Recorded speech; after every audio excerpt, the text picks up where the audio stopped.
नहीं आलोक। मीनाक्षी की आवाज में एक ऐसी दृढ़ता थी जो आज से पहले किसी ने नहीं देखी थी।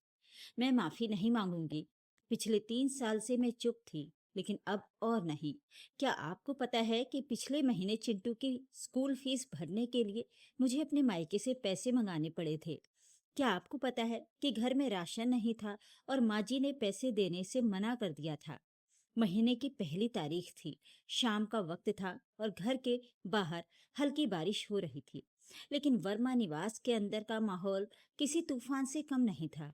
आलोक ऑफिस से लौटा ही था, पसीने से लथपथ, कंधे पर बैग टांगे। वो सीधा अपनी माँ कमला देवी के पास गया। कमला जी सोफे पर बैठी माला जप रही थी, लेकिन उनकी नजरें बार बार दरवाजे की तरफ उठ रही थीं। बेटे को देखते ही उनके चेहरे पर एक विजयी मुस्कान आ गई। ये पिछले 5 सालों का नियम था।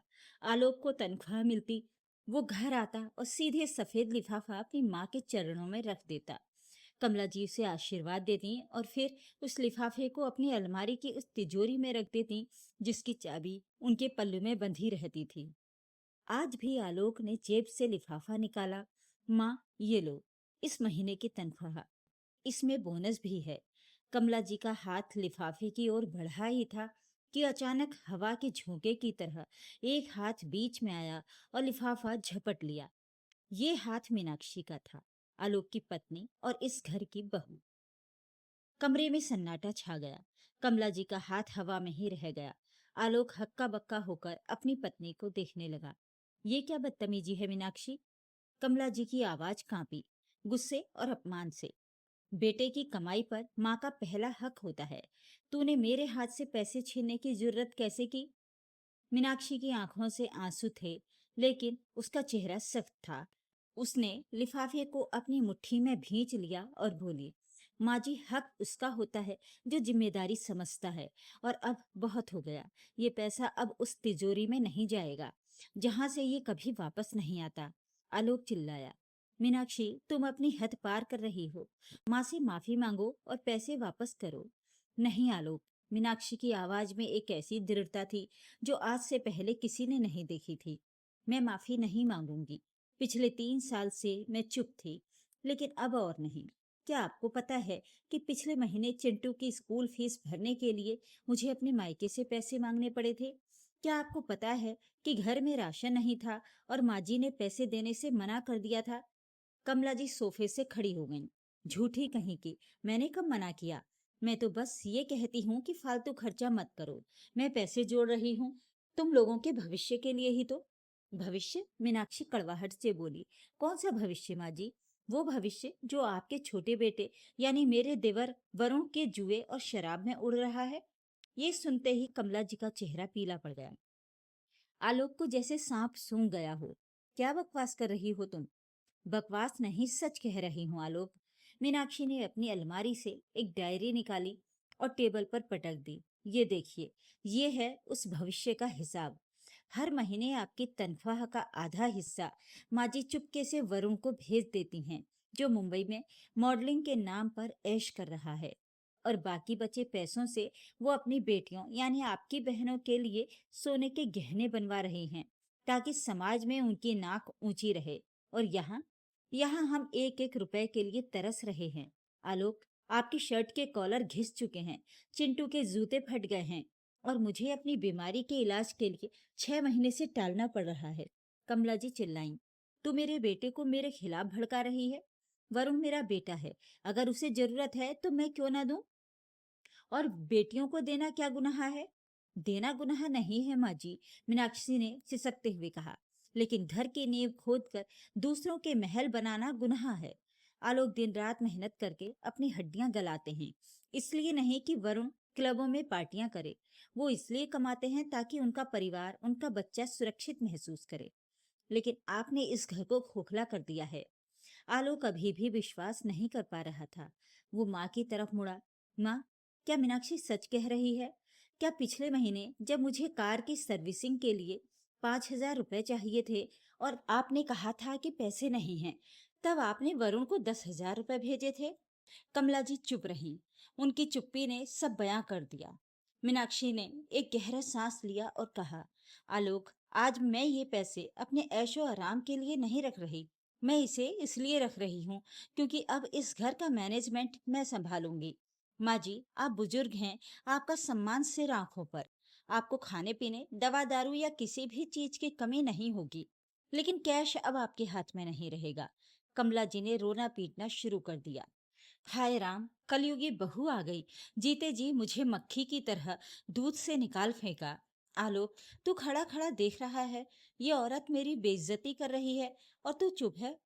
आलोक असमंजस में था। एक तरफ उसकी जन्म देने वाली माँ थी और दूसरी तरफ उसकी पत्नी, जो कड़वा ही सही पर सच बोल रही थी। उस रात घर में चूल्हा नहीं जला। मीनाक्षी अपने कमरे में रोती रही। उसे बुरा लग रहा था, वो ऐसी नहीं थी। उसे बड़ों का अपमान करना पसंद नहीं था, लेकिन जब पानी सिर से ऊपर चला जाए तो तैरना ही पड़ता है, चाहे हाथ पैर मारने पड़े। अगले 3 महीने घर का माहौल बहुत तनावपूर्ण रहा। कमला जी ने मीनाक्षी से बात करना बंद कर दिया। वो पड़ोसियों से मीनाक्षी की बुराई करती। डायन है मेरी बहू, मेरे बेटे की कमाई हड़प ली। मीनाक्षी सब चुपचाप सुनती, लेकिन मीनाक्षी ने घर का नक्शा बदल दिया। उसने सबसे पहले आलोक का हेल्थ इंश्योरेंस करवाया, चिंटू को ट्यूशन लगवाया, घर का राशन अब वक्त पर आता था। उसने थोड़े थोड़े पैसे बचाकर आलोक के लिए एक नई बाइक भी बुक कर दी, जिसकी उसे बहुत जरूरत थी। फिर एक दिन जिसकी मीनाक्षी को आशंका थी वही हुआ। रात के 11 बजे फोन की घंटी बजी। फोन मुंबई से था। वरुण पुलिस थाने में था। किसी बार में झगड़ा हो गया था और उसने नशे में किसी का सिर फोड़ दिया था। सामने वाली पार्टी केस रफा दफा करने के लिए 2 लाख रुपए मांग रही थी, वरना वरुण को जेल हो जाती।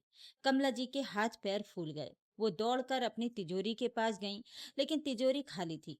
पिछले 3 महीनों से उसमें एक पैसा नहीं गया था और उससे पहले के सारे पैसे तो वो वरुण को ही लुटा चुकी थी। वो रोते हुए आलोक के पास आई। बेटा, मेरे वरुण को बचा ले, पुलिस उसे मार डालेगी, कुछ कर बेटा, मुझे 2 लाख रुपए चाहिए। आलोक ने सिर पकड़ लिया। माँ, मेरे पास इतने पैसे कहाँ हैं? मीनाक्षी घर चलाती है, उसके पास जो बचता है वो बैंक में डाल देती है। एकदम से 2 लाख रुपए कहाँ से आएंगे? कमला जी ने मीनाक्षी की तरफ देखा। उनकी आंखों में अब गुस्सा नहीं, लाचारी थी। वो जानती थी कि उन्होंने मीनाक्षी के साथ कितना बुरा बर्ताव किया है। उन्हें उम्मीद नहीं थी कि मीनाक्षी मदद करेगी। मीनाक्षी चुपचाप उठी और अंदर कमरे में गई। थोड़ी देर बाद वो एक चेक बुक और कुछ कागजात लेकर बाहर आई। आलोक, ये फिक्स्ड डिपॉजिट के कागज हैं जो मैंने पिछले 3 साल में अपनी छोटी मोटी ट्यूशन की कमाई और पिछले 3 महीने की आपकी बचत से बनाए थे। और ये चेक है।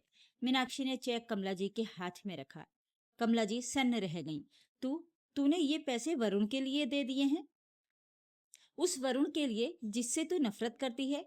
मीनाक्षी ने कमला जी के हाथ अपने हाथों में लिए और बोली, माँ जी, मैं वरुण से नफरत नहीं करती, मैं उसकी आदतों से नफरत करती हूँ। और सबसे बड़ी बात, वो इस घर का बेटा है। अगर वो जेल गया तो बदनामी सिर्फ उसकी नहीं, पूरे परिवार की होगी। आपकी होगी, आलोक की होगी।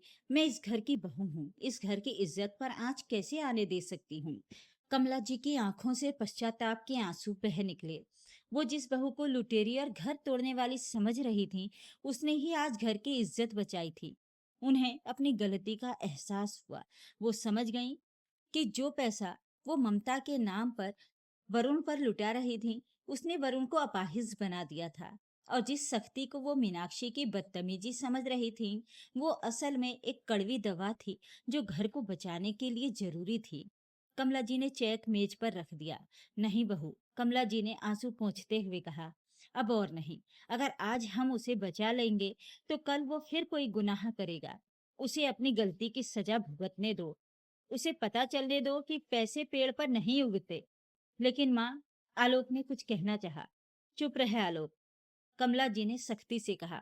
तेरी बीवी सही थी, मैं अंधी हो गई थी पुत्र मोह में। आज मुझे समझ आया कि घर तिजोरी में रखे पैसों से नहीं चलता, बल्कि सही फैसलों से चलता है।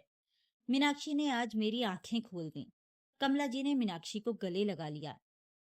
मुझे माफ कर दे बेटी, मैं तुझे पहचान नहीं पाई। तूने मेरे हाथ से पैसे नहीं छीने थे, तूने तो मेरे बेटे का भविष्य बर्बाद होने से बचाया था। आज से ये घर, ये तिजोरी और हम सब तेरी जिम्मेदारी हैं। उस रात वर्मा निवास में फिर से शांति थी। ये शांति डर या तनाव की नहीं, बल्कि समझदारी और विश्वास की थी। आलोक ने गर्व से अपनी पत्नी को देखा। उसे महसूस हुआ कि लक्ष्मी सिर्फ वो नहीं होती जो धन लाती है। असल गृह लक्ष्मी वो होती है जो धन का सही उपयोग करके घर को सुरक्षित रखती है। अगले दिन वरुण को जमानत तो मिल गई, लेकिन कमला जी ने साफ कह दिया कि अब उसे एक भी पैसा नहीं मिलेगा। उसे खुद कमाना होगा। और ये सब मुमकिन हुआ मीनाक्षी के उस एक साहसिक कदम की वजह से, जिसे दुनिया ने बदतमीजी का नाम दिया था। सच ही कहा है, कड़वी दवा पीने में मुश्किल जरूर होती है, लेकिन वही जान बचाती है। दोस्तों, ये कहानी हमें सिखाती है कि परिवार में हर बार जो मीठा बोलता है, वही हमारा हितैषी नहीं होता। कभी कभी कड़वे फैसले लेने वाले लोग ही हमारे सच्चे रक्षक होते हैं। एक पत्नी जब घर की बागडोर संभालती है, तो उसका मकसद किसी पर राज करना नहीं, बल्कि अपने परिवार को सुरक्षित रखना होता है। पैसे कमाना आसान है, लेकिन उसे सही जगह खर्च करना और बचाना ही असली समझदारी है। क्या मीनाक्षी का तरीका सही था? क्या एक बहू को सास के हाथ से आर्थिक नियंत्रण ले लेना चाहिए अगर सास गलत फैसले ले रही हो? या बड़ों का सम्मान हर हाल में ऊपर होना चाहिए? अपनी राय कमेंट में जरूर लिखें। वीडियो को लाइक करें, शेयर करें और मेरे चैनल को सब्सक्राइब भी जरूर कर लीजिएगा। धन्यवाद।